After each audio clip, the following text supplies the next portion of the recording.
Hi, I am Clara. I said no to signing a loan, and my stepfather shattered my shoulder.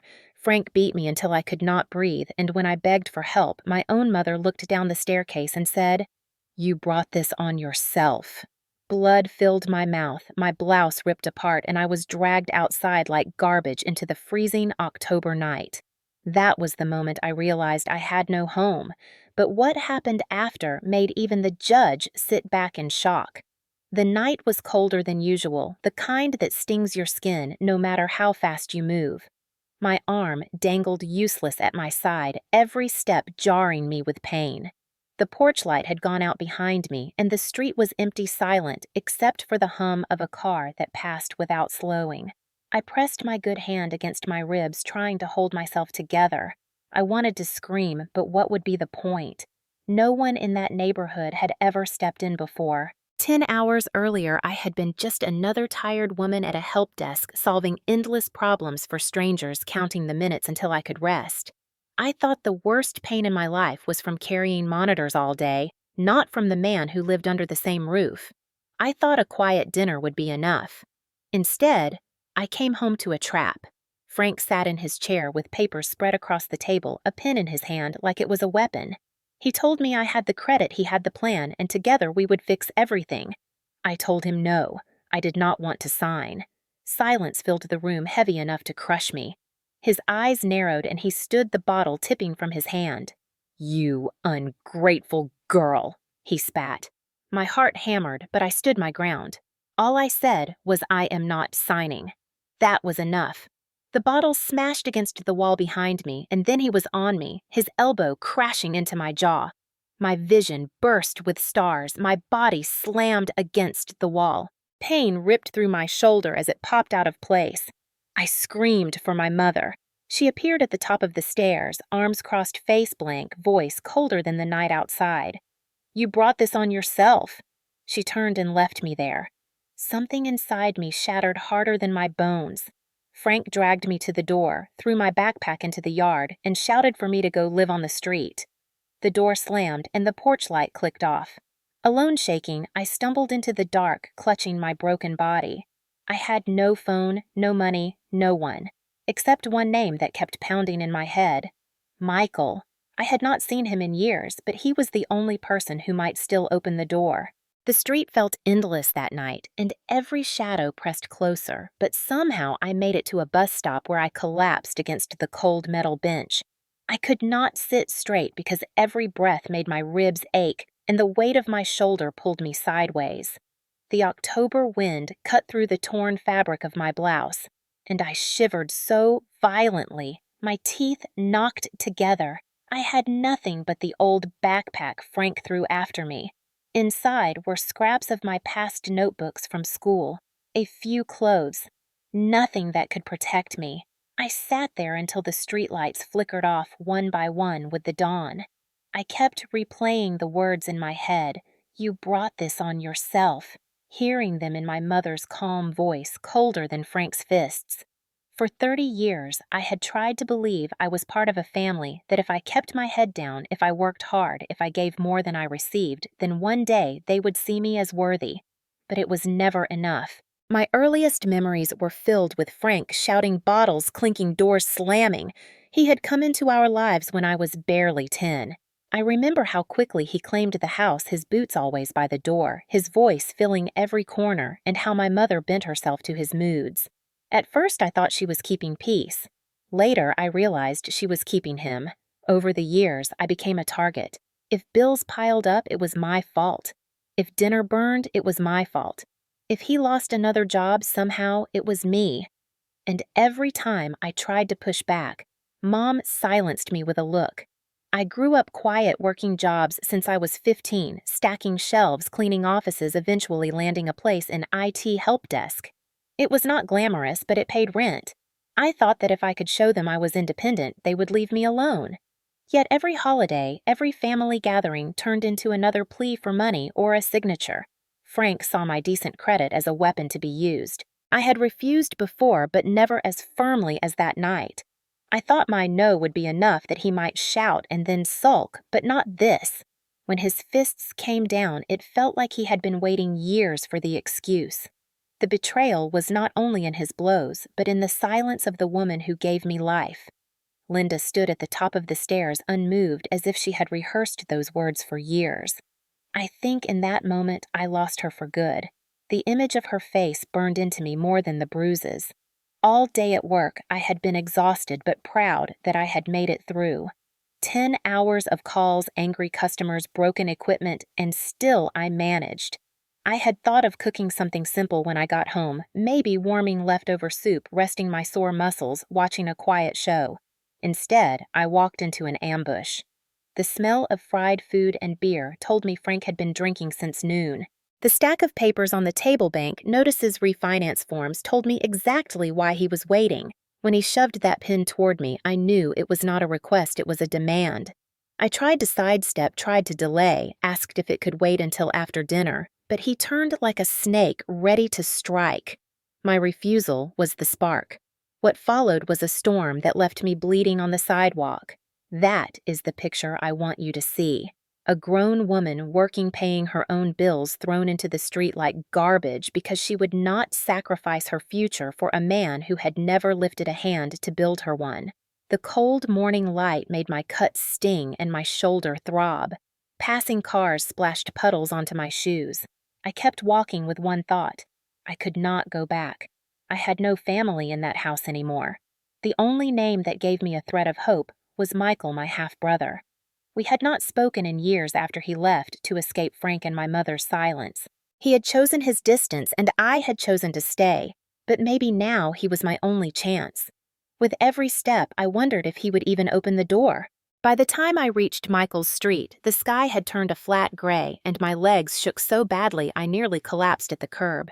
His apartment building looked smaller than I remembered brick-chipped paint peeling, but to me, it glowed like a fortress. I dragged myself up the steps, clutching the railing with my good hand. My knuckles left streaks of blood on the cold metal. I knocked once, twice, and the sound echoed down the empty hall. For a moment, nothing happened, and dread pooled in my stomach. Then the lock clicked and the door opened a crack. Michael's face appeared older than I remembered, lined with years of distance, his eyes sharp and wary. When he saw me, his jaw tightened, but he did not speak. I swayed in the doorway, my blouse torn, my arm dangling limp, and whispered his name. His hesitation lasted only a second before he stepped aside. I stumbled into the living room, collapsing against the couch. The smell of coffee and cleaning spray hit me so different from the stench of Frank's beer-soaked recliner. Michael hovered near the door, arms crossed, studying me like a stranger. "What happened?" he asked flatly. My throat ached, but I forced the words out. "Frank. He beat me. I would not sign." Michael's eyes darkened, though his face stayed still. "And Mom," I added. She watched. She said I brought it on myself. Saying it out loud cracked something inside me. Tears blurred my vision, hot and humiliating. Michael moved slowly, grabbed a towel from the kitchen, and handed it to me. "You are bleeding," he muttered. "Sit still." He cleaned the cut on my cheek with rough but careful motions, then dug through a drawer for an old bandage. His movements were stiff, practiced in silence, like he had done this for himself many times. I wanted to thank him, but the words caught in my throat. After he wrapped my shoulder as best he could, he sat across from me, his gaze unyielding. "You should call the police," he said. "That was assault." My chest tightened. I shook my head, panic rising. "They will twist it. They will say I provoked him." "They always do." Michael leaned back, jaw clenched. "Maybe. But if you do nothing, he wins again." His words hung heavy in the quiet room. I looked around and saw a framed photo on the shelf, the two of us as children before the divorce. Before Frank. Michael had left years ago, choosing silence over survival. I had stayed thinking I could endure that, maybe endurance itself was loyalty. But now, I sat broken on his couch with no illusions left. The memory of Frank's fist and my mother's cold stare replayed in my mind like a film loop I could not escape. The decision to stand up or to keep silent pressed down on me, and for the first time in my life, I wondered which would hurt more. Michael stayed silent for a long time, his fingers tapping against the armrest, his gaze drifting to the window as if searching for words he had not spoken in years. I sat hunched on the couch, the bandage digging into my swollen shoulder, the air between us thick with everything unspoken. Finally, he exhaled and said, "You look just like the day I left." I frowned, not understanding. He added, broken and still trying to smile. Shame burned my throat, but I refused to look away. "I am not smiling," I whispered. He shook his head, poured a mug of coffee, and set it on the table in front of me. "Drink. It will help." My hand trembled as I wrapped my fingers around the mug, the heat seeping into my skin, almost unbearable against the chill that had clung to me since the porch. I tried to sip, but my split lips stung. Michael leaned forward. "You cannot stay here long without deciding what you are going to do. Frank will not stop. Mom will not protect you." I stared at the steam curling from the mug, my chest tightening. "I know," I said, "but calling the police feels like crossing a line I can never return from." He gave a humorless laugh. "That line was crossed when he dislocated your shoulder." His voice was sharp, but I heard the edge of pain beneath it, the echo of his own scars. I wanted to tell him everything, how many nights I had hidden bruises, how many excuses I had made for Linda's silence, but the words stayed locked behind my teeth. Instead, I asked the only question that mattered. "Why did you leave?" Michael's jaw tightened. "Because I knew if I stayed, he would kill me and Mom would let him." His honesty sliced through me. I realized then that my silence had been my prison while his distance had been his survival. Still, he had opened the door tonight. That meant something. The hours blurred together as he dozed in the chair across from me, his arms crossed, his breathing steady. I lay awake on the couch, shoulder-throbbing ribs aching, watching the shadows creep across the ceiling. Every sound outside made me flinch. Every car that slowed made me fear Frank had followed me here.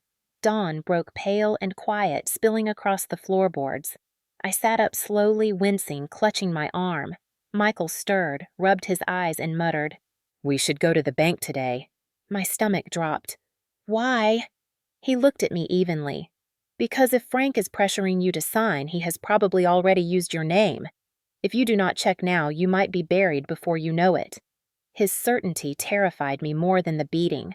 I had thought the worst was behind me, but his words suggested the violence was only the surface of a deeper betrayal. I nodded once, too tired to argue. Michael stood, grabbed his keys, and held the door open. The cold air swept in again, sharp and biting. I pulled my jacket tighter, pain shooting down my arm, and stepped into a day that felt heavier than the night before. The ride to the bank was silent except for the hum of the engine and the rattle of my breath whenever the car hit a bump, and my shoulder screamed in protest. Michael kept his eyes on the road, jaw clenched, his silence not cold, but braced like steel. I clutched my backpack on my lap, feeling like a child dragged to some appointment I did not understand. The bank building loomed ahead, glass panels reflecting the gray sky, polished floors that smelled of disinfectant. We stepped inside, and I shrank at the sterile brightness, my bruised face drawing glances from the clerk at the front desk. Michael asked firmly to speak to a loan manager. We were guided to a narrow office with pale walls where a man in a suit greeted us with a smile that tightened as soon as he noticed my injuries. His nameplate read Marcus Hill.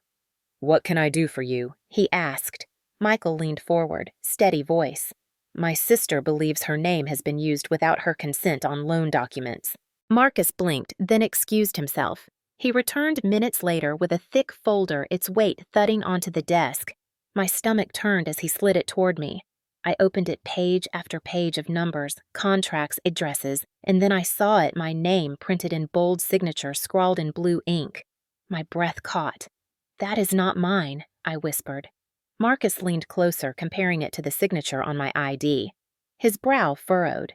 The ink looked traced, the curve familiar, but unnatural. He asked, "Did you ever co-sign with Frank Donovan?" My throat burned. Once years ago for a short lease when he claimed he needed help starting a job. I had forgotten about it. Marcus nodded grimly. He must have copied it. My hands shook as I flipped further. More loans, more defaults, all with my forged name. It felt like standing under a landslide, watching pieces of my future buried beneath debt I never created. Marcus folded his hands. "If what you are saying is true, this is identity fraud. We will need to investigate immediately." I sat, frozen, my mind replaying Frank's threats. Linda's silence, the way they looked at me as if I were disposable. Michael's voice cut through cold and sharp. Can she file a report? Marcus nodded. Yes, with the police. This documentation will help. We left with a copy of the file, the pages heavy in my hands like chains. Outside, the wind tore at my jacket. Michael placed a hand on my back, guiding me toward the car. His touch was steady, and for the first time in years, I felt the faintest thread of protection. But the dread in my chest only deepened. At his apartment that night, I could not sleep. I spread the papers across the table, the evidence glowing under the dim lamp. Every page screamed betrayal. My life had been stolen in ink while I was too busy surviving fists. Michael paced restless. We need more, he said. We need to know how long this has been going on. The next morning we drove to the county courthouse. The building old bricks faded air damp with mildew. The records room was in the basement, files stacked in worn boxes, dust coating everything. The clerk gave us a box marked with Frank's address. I sifted through Bill's eviction notices until I pulled out a rejection letter. My name printed clear beneath his. Denied co-applicant Clara Hayes. Dated just 4 months ago. My throat closed. Michael leaned over my shoulder, eyes narrowing. Address for follow-up, he muttered. Mom's house. That means she saw it. I stared at the letter until the words blurred. My mother had known. She had received the notice, seen my name, and still said nothing. Rage built inside me, hot and suffocating. For years, I had convinced myself she was blind, manipulated, trapped. Now I realized she was complicit. She had chosen silence. We carried the file back to the clerk and left. Outside, the sunlight felt cruel. I pressed my hand against my shoulder. Breath, shallow, while Michael watched me with eyes filled not with pity, but with recognition. He had seen this truth years ago. He had left because of it. How long, I asked, voice trembling. How long have you known she was like this? Michael looked away, his jaw working. Since I was 12, he admitted. I hoped you would never have to. His words crushed me. I had stayed in that house believing I could salvage a mother's love. But she had traded me long ago for a man with fists and schemes. Back at the apartment, I spread the new evidence on the table. The rejection letter lay on top, Linda's betrayal inked in cold type. Michael poured water into a glass and set it down hard. You cannot keep running from this. They have stolen your name, your future, and nearly your life. He was right. I stared at the papers until my vision blurred. The bruises on my ribs throbbed with every breath, the cuts on my lips stung, but the pain inside was heavier. That night, as the city hummed outside, I sat with a notebook open. I wrote down dates, names, every injury, every insult, every demand. Times Frank shoved me, times Linda turned her face away. The list filled pages quickly, and with each line I felt the weight shift. It was no longer just pain, it was evidence.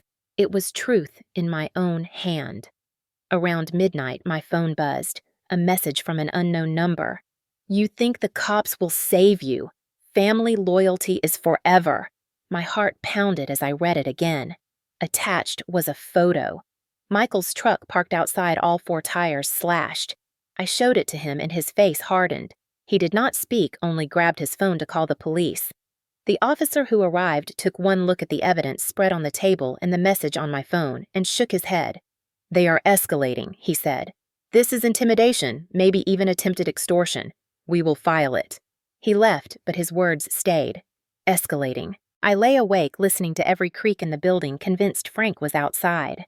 At dawn, smoke filled the hallway. Michael burst into the living room shouting, "Fire!" We ran barefoot into chaos. Flames curled up the porch railing, smoke clawed at our throats. Firefighters arrived, neighbors shouting, sirens wailing.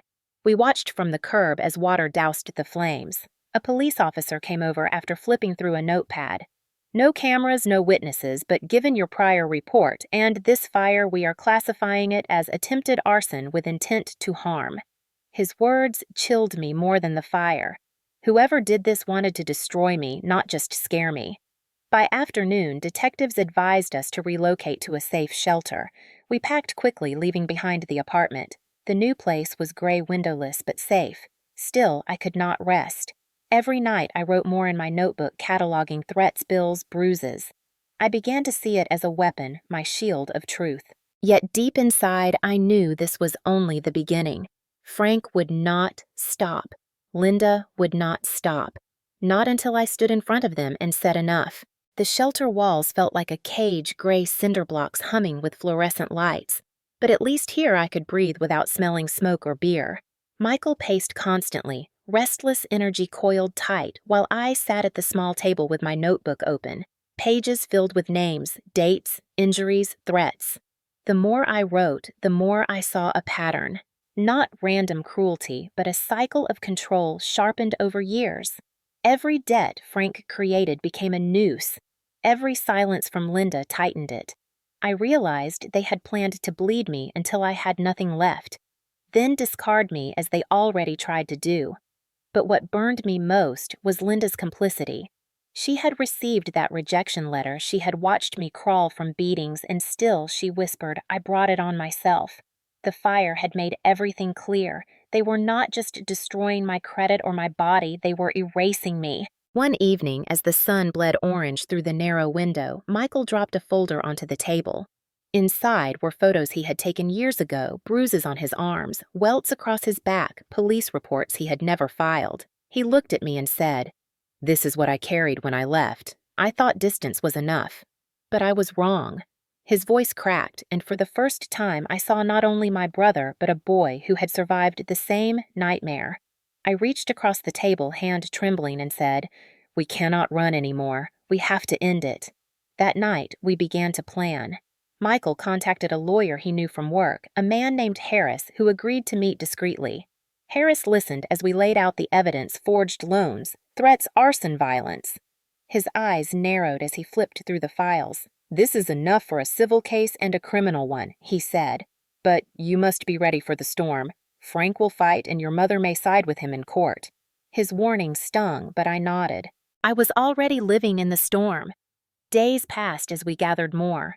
Michael retrieved old medical records. I pulled bank statements. Harris drafted affidavits. Each piece of paper felt like a brick, building a wall between me and them. But with each step forward came new retaliation.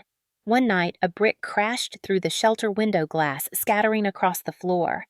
Attached was a note scrawled in red marker. Blood is thicker. Leave now, or drown in it. I clutched the note as police sirens wailed outside. The officer took it silently, jaw tight, promising extra patrols. But I knew Frank was daring me, baiting me to fold. Instead, my resolve hardened. I thought of the neighbors who had seen but stayed silent, of the years I had swallowed bruises, of Linda locking the door behind me that night.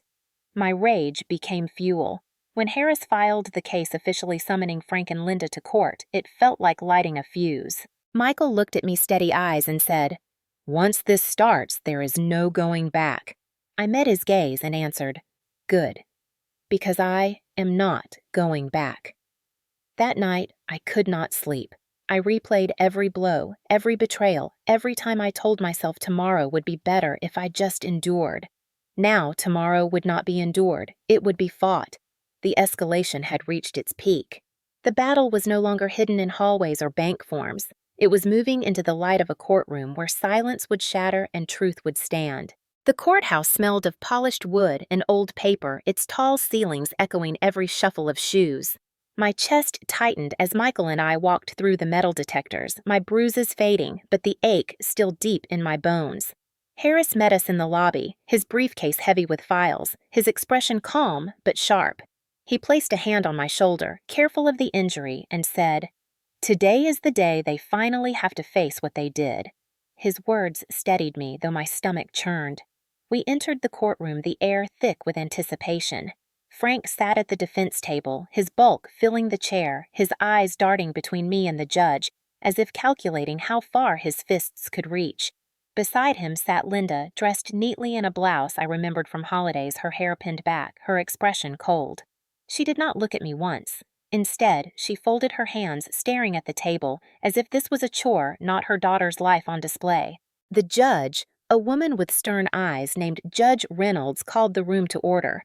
Harris rose first, presenting the forged documents, the letters of rejection, the photographs of injuries. His voice was steady, deliberate, each page of evidence placed like a stone on a scale. He called me to the stand. My legs shook as I swore the oath and sat down the microphone, amplifying every shaky breath. Harris asked me to describe the night of the beating. My voice cracked, but I forced the words out. I told them about Frank's fists, about the taste of blood, about the sound of my shoulder breaking. I told them about Linda standing silent, her words sharper than the blows you brought this on yourself. The courtroom murmured whispers rippling like wind through grass. Judge Reynolds silenced them with a sharp rap of her gavel.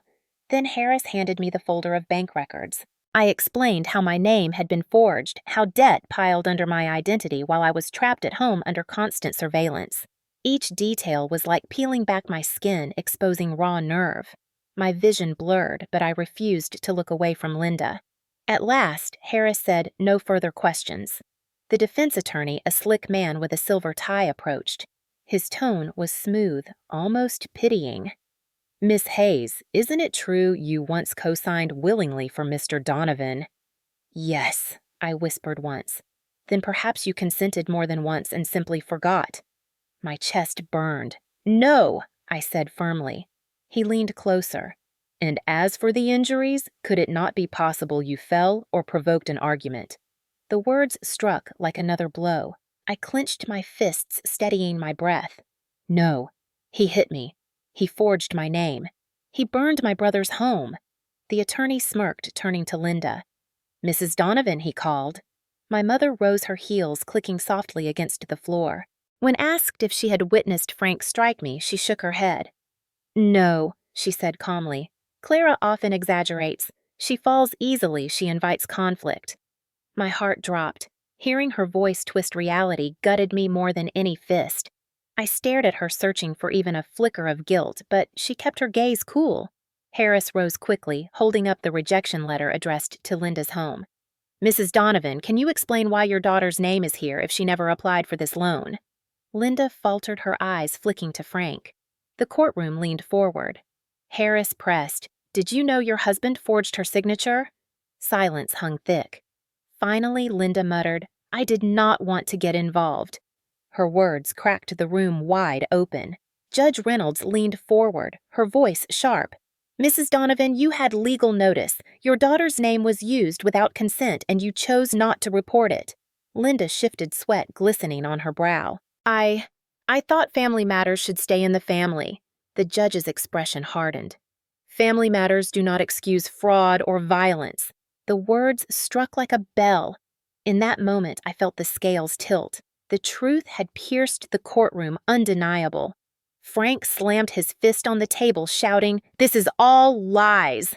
The bailiff stepped forward, warning him to sit. His outburst only deepened the silence that followed. Harris calmly presented the threatening notes, the photo of slashed tires, the fire report. One by one, the weight crushed Frank's defense until even his lawyer's face paled. When the session adjourned for the day, the air buzzed with tension. Reporters waited outside, microphones flashing, asking if I wanted to comment. I shook my head, clutching Michael's arm. But inside, I felt something I had not in years, the spark of being heard. That night, I lay awake in the shelter, the echoes of Linda's betrayal replaying, but so did the judge's voice. "Family matters do not excuse fraud or violence." Those words became a drumbeat in my chest. The turning point had arrived not just in the courtroom, but in me. For the first time, I no longer felt like prey. I felt like the storm gathering. Tomorrow, I promised myself I will not tremble. Tomorrow, I will rise and tell the whole world what they did. The second day in court felt heavier, the crowd larger, the tension vibrating through the walls like a current. Michael sat close beside me, his hand steady on my good arm, Harris flipping calmly through his notes. Frank entered in shackles this time, his outburst from yesterday having earned him a night in holding. He glared at me with eyes dark and wild veins bulging at his temples. Linda walked behind him, face pale, lips pressed thin, the cracks in her composure widening. Judge Reynolds called the room to order, her voice commanding silence. Harris rose first, his tone sharpened with steel. He called Michael to the stand. My brother spoke clearly. his voice unwavering as he described years of abuse the nights Frank beat him for refusing to hand over paychecks the day he ran bruised and bleeding while Linda stood frozen at the sink. He lifted his shirt to show scars along his ribs. The courtroom gasped. Harris placed photos of the burned porch on the screen, blackened wood curling like bones. Michael's voice broke once as he described dragging me into the street coughing as the smoke clawed at our throats, convinced we would not survive.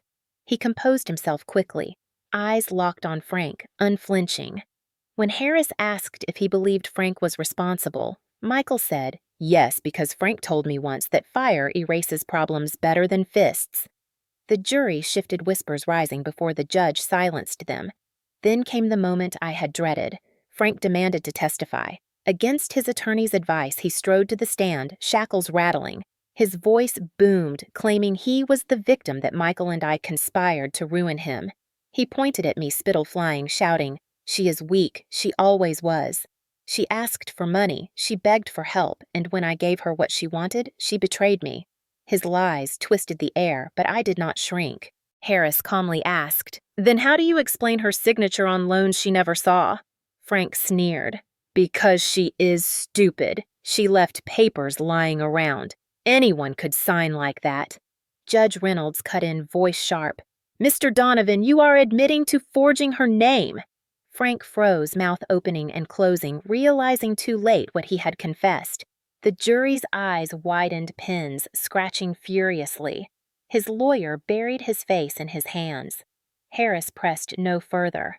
The damage was done. When Linda was called again, she looked smaller, hands trembling as she tried to defend her silence. But the prosecutor now stepped in, asking if she understood that her choice not to report was aiding and abetting. Linda stammered, "I only wanted peace." The prosecutor's voice sliced through, "Peace at the cost of your daughter's life." The room fell silent, every head turning toward me. My chest tightened, tears pricking, but I held my chin high. The judge leaned back, eyes cold. "I have heard enough." The gavel struck once hard, echoing like thunder. The jury would deliberate, but the weight of truth had already shifted. As we waited, my hands shook, my breath shallow, Michael gripping my fingers. Hours crawled like years until the jury filed back in their faces solemn. The foreman rose, paper trembling in his hands. On the charge of aggravated assault, guilty. On the charge of identity fraud, guilty. On the charge of attempted arson, guilty. On the charge of conspiracy through willful silence, Mrs. Donovan, guilty. My breath caught the words slamming into me with the force of release. Frank shouted, veins bursting, red guards holding him as he roared threats across the room. Linda collapsed into her chair, sobbing, finally meeting my eyes for the first time in months. But her gaze held no apology, only fear of consequence. Judge Reynolds delivered sentencing swiftly. "Frank Donovan, you are hereby sentenced to 30 years without parole. Linda Donovan, you are sentenced to 5 years for complicity and obstruction of justice." The gavel cracked again, final and unyielding. My knees buckled, but Michael held me upright. Reporters swarmed as we left, cameras flashing, voices shouting, but I did not hide. I lifted my chin, shoulders squared, the bruises still faint on my skin, but no longer marks of shame. They were scars of survival. For the first time in my life, I felt the weight of justice press not against me, but for me. When the cell doors clanged shut behind Frank and Linda, it was as if a lifetime of chains loosened from my chest. Outside the courthouse, the world felt unfamiliar. The air, sharper, the sun almost too bright. Reporters pressed microphones toward me, shouting questions, but Harris cleared a path and Michael shielded me with his arm.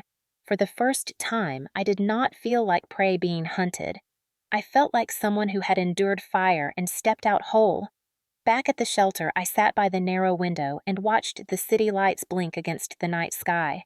My shoulder ached and my ribs still twinged when I breathed too deeply, but inside me something stronger had taken root. For years, I had defined myself by survival, by how well I could endure in silence. Now, I defined myself by the choice to resist, to expose, to fight in the open. Michael walked in with 2 mugs of coffee, his eyes softer than I had seen in years. He handed me one and said, "We are free now." I sipped and let the warmth fill me, realizing that freedom was not just their absence, but my decision to never let their voices live inside me again. Over the next weeks, I moved slowly into a new life. Harris connected me with a victims advocacy group. They helped me repair my credit, showed me how to seal records so Frank's forged debts would never shadow me again. I attended therapy sessions where I learned that my scars were not weakness but evidence of survival.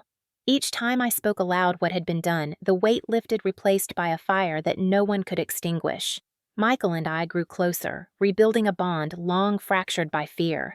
He confessed that for years he thought leaving had made him a coward, but now he understood it was his way of surviving until we could fight together. One evening, as we walked along the river, he said, "We cannot change what they stole from us, but we can make sure it ends with us." His words became our vow. Months later, Judge Reynolds sent a letter thanking me for my testimony. She wrote, "Courage is not the absence of fear, it is the choice to act despite it." I framed the letter and placed it on my desk in my small new apartment, a reminder that I was not just a survivor, but a witness who spoke when silence had been the easy choice. Yet the story did not end in the courtroom. Neighbors who once looked away now stopped me on the street, apologizing for their silence. Some ashamed, some inspired. At first, their words felt hollow, but then I realized each apology was a ripple. My case had been reported widely, sparking conversations about domestic violence, about the dangers of enabling silence. Churches held meetings, schools invited me to speak, and though standing before strangers terrified me, I told the truth. I described the bruises, the forged papers, the night of fire.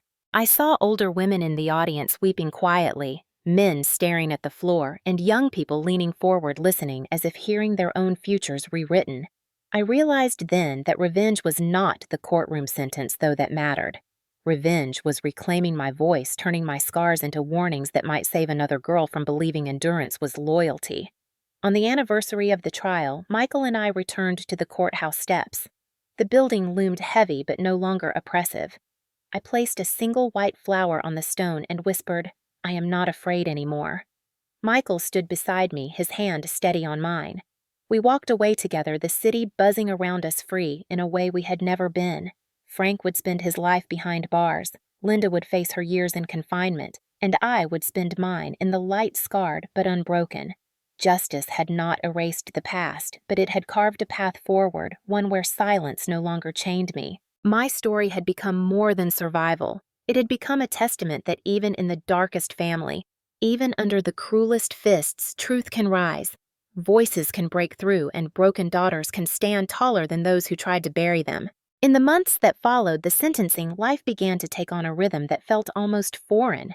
For the first time in years, I could wake without bracing for footsteps in the hallway, without flinching at the sound of a door slamming, without calculating how to make myself smaller. The quiet was strange at first, unnerving, but then it became a balm.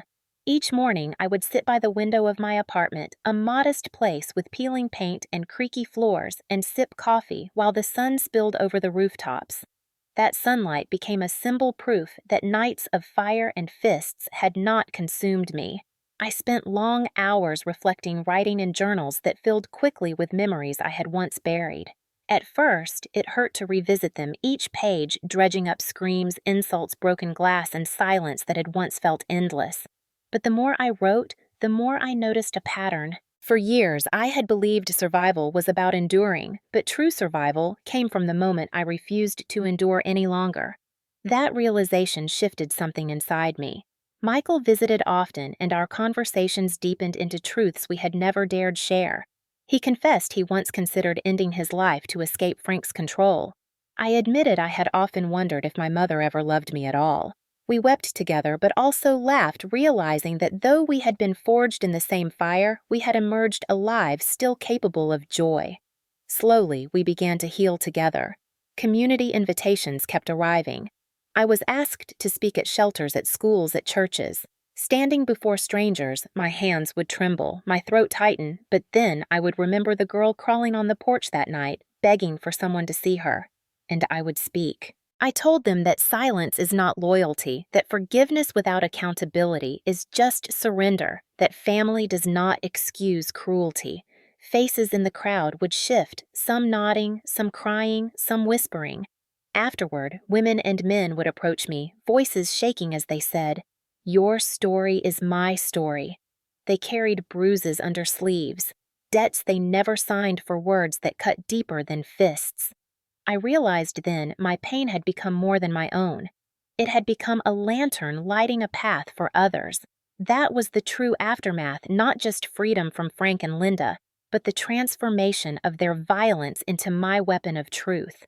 Harris, my lawyer, stayed in touch, sending updates about how my case was being cited in other trials. He told me judges were referencing it when confronting enablers of abuse, reminding them silence can be a crime. Knowing that my choice to speak had rippled into other courtrooms gave me strength. Even Judge Reynolds wrote again, encouraging me to continue my advocacy. In her words, I found validation that my suffering had not been in vain. Yet healing was not simple. Some nights, nightmares returned, flames licking at my window, Frank's voice booming, Linda's cold eyes watching. I would wake shaking, drenched in sweat, but instead of curling into fear, I lit a candle, opened my journal, and wrote until the shadows lost their teeth. I learned that healing was not forgetting, but facing the memory until it no longer controlled me. As months turned into a year, Michael and I organized a foundation in our father's name, one Frank had long mocked. We offered resources to families trapped in cycles of abuse, legal aid, safe housing therapy connections. Each success story felt like reclaiming another piece of the childhood stolen from us. The moral reflection crystallized inside me: family is not defined by blood, but by the choice to protect and nurture. Loyalty is not silent endurance, but the courage to confront harm even when it comes from those closest. And justice, though imperfect, is worth pursuing because even in broken systems, truth can find a way to shine. Looking back, I understood something profound. Frank and Linda had sought to erase me, but in their attempt, they had given me the gift of defiance. They forced me into the fire, but from it I emerged unyielding. My scars were not reminders of defeat, but of victory. They told the story of a woman who refused to be silent. As I stood one evening at the river with Michael, the city glowing around us, I whispered, "We made it." He nodded, tears glinting in his eyes. "Yes, Clara, we did." And in that moment, I felt not only survival, but triumph. The aftermath of violence had become the dawn of strength, and the moral was clear: when cruelty comes from family, breaking free is not betrayal, it is salvation. A year after the sentencing, when I had begun to believe the past was finally sealed away, the final twist came crashing back into my life. It was a cold January morning when Harris called. His tone was steady, almost too calm, which immediately made my stomach clench. He told me Linda had filed an appeal claiming she had been coerced by Frank and that her sentence was unjust. My heart sank the idea of facing her again like a blade reopening old wounds. For days the fear gnawed at me, the thought that she might walk free, that her cold voice might once again poison the air around me. But Harris reminded me, truth already won once, and it will win again. When the appeal hearing arrived, I sat once more in the courthouse, the walls too familiar, the air thick with echoes. Linda entered thinner than I remembered, her hair streaked with gray, her hands cuffed. She did not look at me, not once. Her lawyer argued she had been a victim too trapped by Frank's control. For a moment, the court seemed to waver, whispers swirling, sympathy stirring. But then Harris stood. He spoke of choice, of the countless times Linda had been presented with opportunities to protect me and Michael, opportunities she refused. He replayed her own words from the trial: "I thought family matters should stay in the family." The phrase rang like a curse in the room. Harris pointed directly at her and said, "Silence is a choice, and her silence nearly cost lives." The judge, different this time, but just as stern, listened quietly before delivering the verdict. The appeal was denied. Linda crumpled in her chair, tears streaming, but still no apology, no acknowledgement of the daughter she abandoned. As the gavel struck, I realized the closure I longed for would never come from her. It had to come from me. Walking out of that courthouse, I breathed deeply of the cold air and let the weight of her final failure fall away. She could not rewrite history, could not twist the truth anymore. The story was sealed, and I held the pen. In the weeks that followed, I spoke more openly about the complexity of betrayal by a mother. I admitted that the hardest wound was not Frank's fists, but Linda's silence, her choice to side with cruelty. Audiences listened, older women weeping as if mourning their own failures, younger women clutching their mother's hands tighter. The conversations grew deeper, and I realized my story's power lay not just in survival, but in naming the betrayal no one wanted to speak of, that sometimes mothers wound more deeply than strangers. That was the closure, not forgiveness, not reconciliation, but truth laid bare so others might see themselves and break free sooner. One evening, Michael and I returned to our childhood home, long abandoned, its walls scarred by fire and neglect. We walked through the empty rooms, dust rising like ghosts. In the living room, I touched the cracked wall where I had once hidden drawings, secret pieces of joy I never dared show Linda. I whispered, "You did not erase me." Then I tore the drawings free, yellowed but intact, and carried them out into the light. Michael stood beside me, and we burned them in a small fire pit, not out of shame, but as a ritual of release. The smoke rose into the night sky, carrying the last remnants of that prison. I felt lighter, freer, as if the final knot had loosened. The twist of Linda's appeal, the confrontation with her silence, had given me something I had not expected: certainty. Certainty that closure is not about the apologies we never receive, but about claiming our story unshaken by denial. That night, as I lay in my bed, I realized the cycle had ended. Frank would die behind bars. Linda would serve her time, but more importantly, their voices no longer lived inside me. My voice was my own. My life was my own. And in that final twist, I found not just survival, but victory. To those listening now, to those who have followed my story from the first moment, Frank's fist shattered my shoulder to the day the gavel struck, and justice rang through the courthouse. I speak directly to you.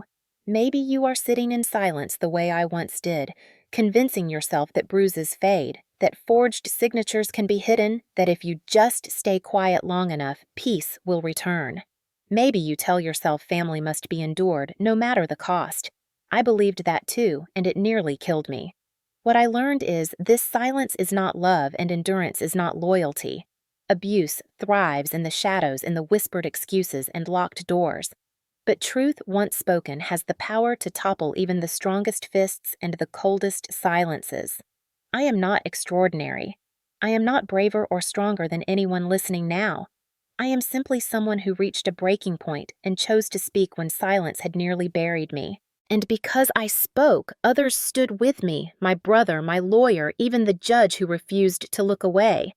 You have that same power.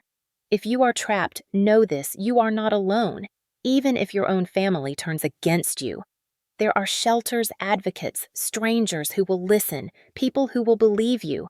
I once crawled bleeding through the night, believing no one would help. I was wrong. There were people waiting. I only had to knock. And if you are someone who has looked away, who has pulled the curtains when screams echoed, who has whispered, "It's not my business," I ask you to remember Linda's fate. Silence is complicity. Indifference is guilt. When you choose not to see, you choose the side of the abuser. Do not wait until it is too late to act. Stand up, speak, reach out, because your silence may cost someone their life.